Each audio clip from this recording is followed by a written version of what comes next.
নমস্কার সবাইকে, আমি মৌসুমি বলছি। একটা নতুন ব্লগ নিয়ে আমি তোমাদের কাছে আবারও চলে এলাম। আজকে সকালবেলায় তোমরা দেখেছো আমি গন্ধরাজ লেবুর পাতা ছিঁড়ছিলাম। কেন ছিঁড়ছিলাম তো দেখো কি কি রেসিপি করছি এটা দিয়ে। আমি এর মধ্যে দেখো মোটামুটি তেজপাতা, শুকনো লঙ্কা আর টমেটো দিয়ে দিলাম, আর সাদা জিরে ফোড়ন দিয়ে দিলাম, মটরশুঁটি দিয়েছি। আর আগে থেকেই আমি মুগ ডাল সেদ্ধ করে রেখেছিলাম। এইভাবে ডাল করলে না আমার ছেলে ভীষণ পছন্দ করে খেতে। তো দেখো মোটামুটি ডালটাও ঢেলে দিলাম আর একটু মিষ্টি দিলাম। আর এর মধ্যে দেখো গন্ধরাজ লেবুর পাতা দিয়েছি।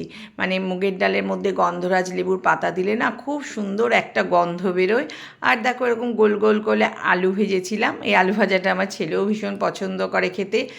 আর এদিকে তো ভাত হচ্ছেই, দেখতেই পাচ্ছ, রোজকার ভাত তো হবেই।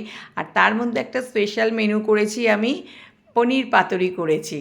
আজকের হচ্ছে আমি পনির পাতুরি করেছি। দেখো কলা পাতাটাকে আমি গরম জলে আগে একটু ফুটিয়ে নিলাম, কারণ কাঁচা এমনি কলা পাতার মধ্যে দিলে না একটা মানে গন্ধটা কীরকম পাতার গন্ধ আসে কলা পাতার।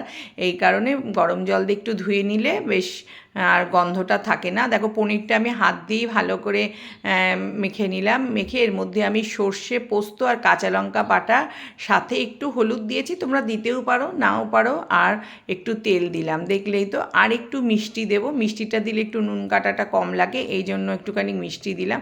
তোমরা দিতেও পারো নাও পারো। তারপর দেখো কলা পাতাটাকে শুকিয়ে নিয়ে এর মধ্যে একটু তেল মাখিয়ে নিয়ে এবার পনিরটা হাত দিয়ে ভালো করে এরকম করে একটুখানি যাতে সুন্দর দেখতে লাগে এইভাবে শেপ দিয়ে নিলাম। এর উপরে দেখো আমি গন্ধরাজ লেবুর পাতা দিলাম, বেশি না, অল্প ছোট করে একটু পাতা দিলাম, আর একটা গোটা কাঁচা লঙ্কা দিলাম। আমরা তো সবসময় ভেটকি মাছের পাতুরি সব কিছুই খাই, তো আমি আজকের বানিয়েছিলাম পনির পাতুরি। কিন্তু সত্যি বিশ্বাস করো ভীষণ ভালো খেতে হয়েছে।